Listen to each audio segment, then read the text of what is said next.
All right, so I watched a video about this similar topic from another diaspora creator.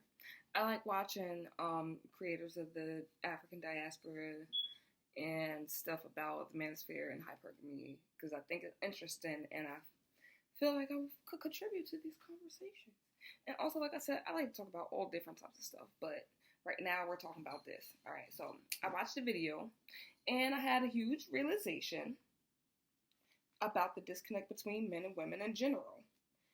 Okay, so number one, I have a whole list, but these are the reasons I've seen.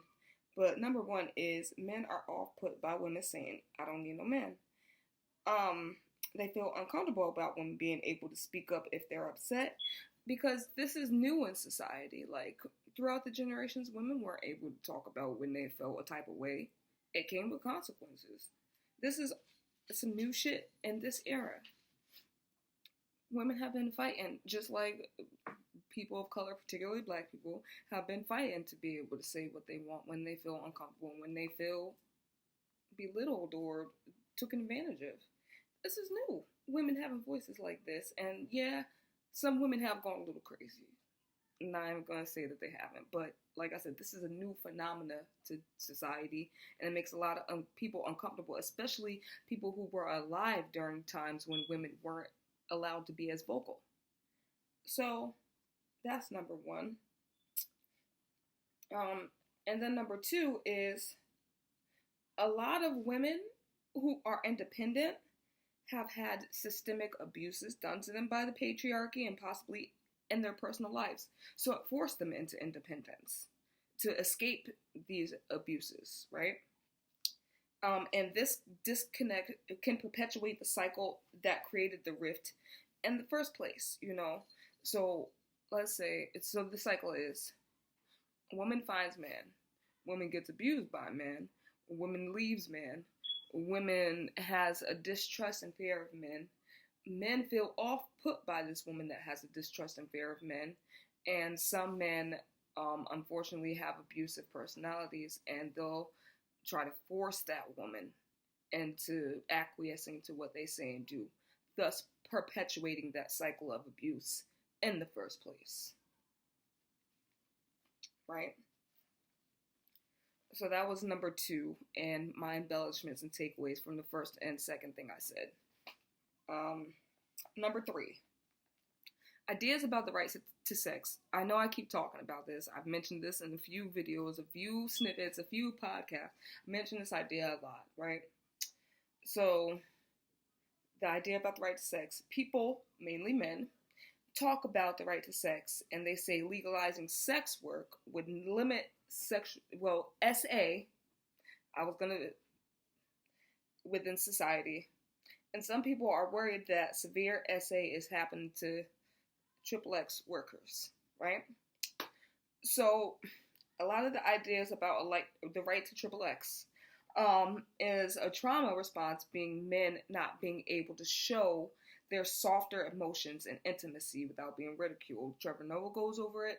He talks about how some men will order a sex worker but not even sleep with her necessarily and ask to just talk and cuddle or kiss because men are not allowed to display their softer sides in society. They get clowned for it. They get ridiculed for it. They're not comfortable displaying a range of emotions outside of what a stereotypical man is, which is strong and not showing weakness and conquesting and dominant.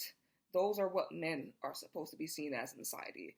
Having all these emotions and being soft and vulnerable and open up about how you feel and talking about how you need somebody to give you a hug or hold you. Society clown men for shit like that. So men are not comfortable expressing when they feel like they need a hug or feeling like when they need to talk. Um, so I feel like this, you know, um, so I talked about the disconnect between independent men and women, but that's not what the name of the video is. That's the name of the video I watched by Destiny Utah, right? This video is about the deeper rift about the disconnect between men and women in general, not between independent women and men, just men and women in general, right? So right? When men are not getting that need met, because they're not allowed to display those softer emotions, that can build up, and build up leads to resentment, and that resentment can lead to violence. And this is one of the ways that the patriarchy harms men, by not allowing them to have a full spectrum of emotions, right? So I want to talk a little bit about the patriarchy, and I want to do discussions about the patriarchy and the matriarchy, but the patriarchy in itself is not bad. This is the hierarchy of men and the societal work of men, and the matriarchy is the same, but the matriarchy has been reduced to ideas of feminism. I'm going to go a little bit into that, but the patriarchy, like I said, it isn't bad, but it becomes bad when men are suppressing their emotions, and the second part is when misogyny is added. And misogyny, I went over this before, misogyny is the hatred of women, right? Next page, right? So now that I touched on that, I want to go into feminism. Like I said, I touch on ideas about the patriarchy. I'm going to touch on ideas about the matriarchy. Let's talk about feminism, right? So, I thought of this off the rip, but then I was like, oh, everything I said, somebody else said something similar. Amber, on the Amber Ruffin show, she said something similar about the feminist movement and all the stuff that I'm about to say, right? So the feminist movement, it was a good thing, and that happened for women, and we have secured a lot of autonomy for women, and made history with the rights of women through feminism, right? And even though this is true, there are a lot of people who are offended by the idea of feminism, and I can understand those who say they'd be offended. And there are people that would say, well, why would anybody be offended by feminism, right? There are a lot of men and some black people, people of color, that would argue that these are mainly beneficial to women, these type of women, right? And neglect women of color, right? So some women of color are believed to be womanists. Women are womanists. Womanism, which is the cross-cultural understanding of different conditions when it applies to females. You know, so feminism lacks that cross-cultural understanding in some aspects. So that's why womanism was created, right? And then some men would argue that feminism uses misandrist rhetoric, and that's why they're off put. And misandry is the hatred of men, right? Next page. A lot of feminists have a lot of unhealed trauma through systemic patriarchal oppression or personal abuses experienced in their lives, and I feel like that would that's something that refuels the misandrist rhetoric that some feminists have. You know, the abuses they went through from systemic oppression or their personal abuses in their lives. So I'm not saying that's right, but I'm saying that is something that can fuel the misandrist rhetoric. Right? So for centuries, women were not able, I just said this before, they were not able to voice if they were uncomfortable, or they were not able to speak openly or opinionated about things that they feel in society toward men without some sort of backlash. So I've never read The Kennedy's Daughter, but I've heard about it. The Kennedy's Other Daughter, I've heard about it. I've never read it. And I've seen the TikTok going around about her condition and everything, right? So basically, she was not the kind of Kennedy that they would want to see upheld. They didn't think she was the type of woman that should be representing the Kennedy name. So she was lobotomized for not being the type of woman on the Kennedy face. You know, and back in those days, it was not uncommon for upstanding families to do stuff like this for people who are not behaving in the societal appropriate way that they want their family name to sound throughout society. Okay, it was not uncommon for people being put in institutions or lobotomy or something like that, right? Where it's like, oh, what happened to such and such? You never see that person. That's because that person's not the standard that they want their family to be upheld to, and they are suffering the consequences through societal isolation in those circles, right? And that could happen to women not even in higher circles, societal isolation from not being the type of woman that society deems womanhood, right? So that's just what I'm talking about when I say backlash, right? This new opinionated woman shit, this is some new shit in society. Women being able to voice their opinions this motherfucking much. And there are a lot of women who had to sacrifice things in order for women to be able to say shit like this, right? And I feel like that's one of the fights in society right now. There are people that are still accustomed to the old way of women being, and they're like, no. Like, this is too uncomfortable for us. That's one of the rifts I see. But yeah, and I'm going to continue on. If you go through the YouTubes and the TikToks, grandmas outside of the other Kennedy's daughter, outside of that, I'm talking about the elders of the society, the elder women of the society. If you see some of these grandma stories about their marriages and how they really felt and how it really was, some of these stories are horrifying, heartbreaking.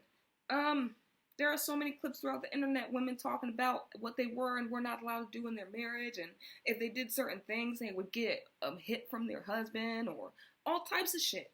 You could go through TikTok, YouTube, you will find these grandmas talking about this shit, right? And also, there are plenty of clips throughout history, popular phenomena history clips, available on the internet, and you can see the clear difference between how women carried themselves then and how they carried themselves now, and how, if women were more like how women are today, how they were treated then versus how they're treated now. There's a big difference. Okay? And of course, a lot of men will say, yeah, well, look at them. They're not disrespectful. They're not speaking out of turn.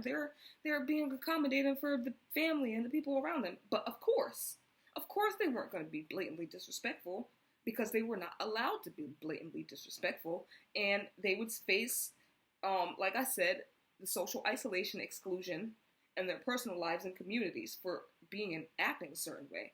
And also, like I talked about, they might get punched in the home.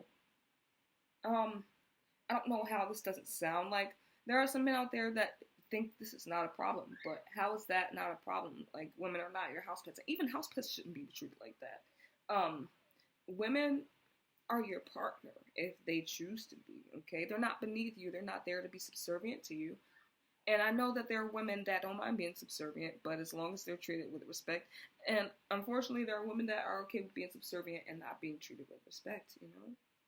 My thing is, like, a lot of the women that I talk to and a lot of the clips that I see, all of them say the same thing. They don't mind being subservient to the right person who's not going to take advantage of that shit.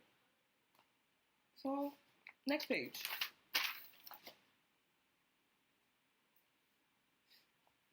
Okay, number 5. Men, let's talk about men throughout history, all right?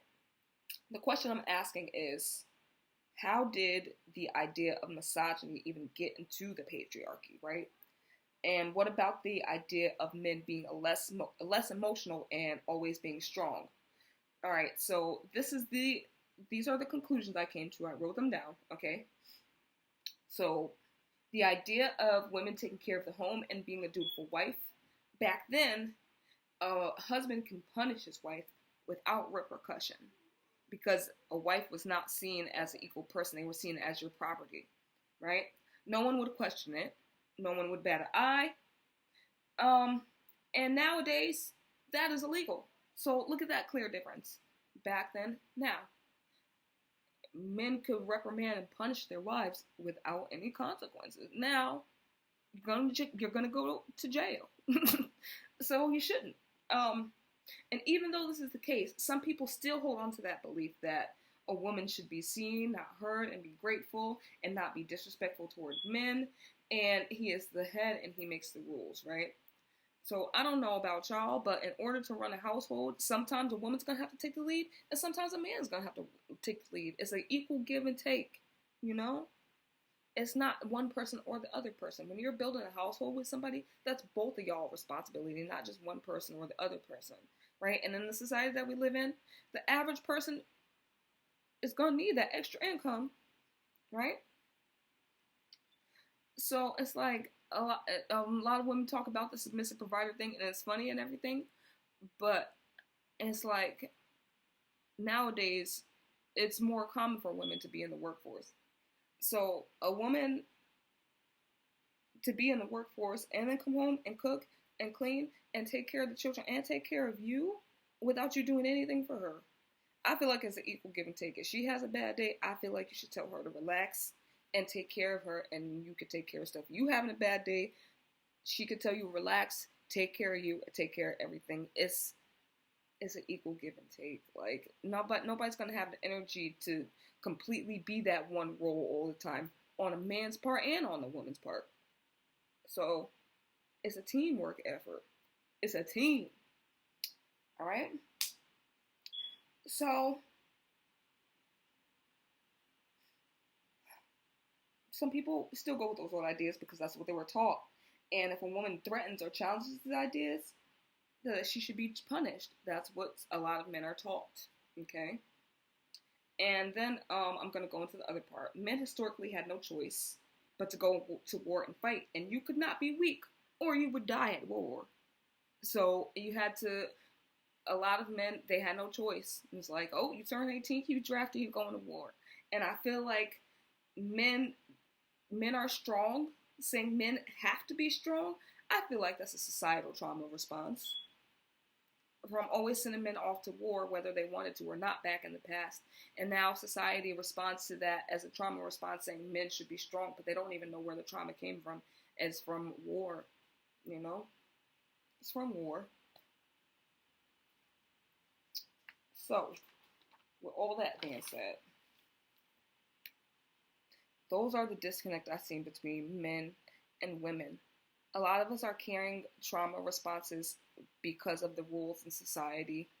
And now society as a whole is dysfunctional, and we need to heal from it and learn how to undo it and recreate a way for us to live sustainably, because we're not the same as we were. We're growing and evolving as a society.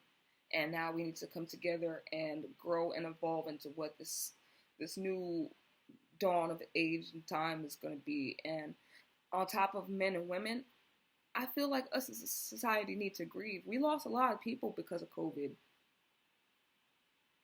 So I'm going to talk more about that, like societal healing. We need to heal, because I feel like all of this superficiality we're going through is us not addressing the root problem, which is a lot of us are hurting. A lot of us is lost a lot. Not even, on top of losing close loved ones to you. You might have lost a job.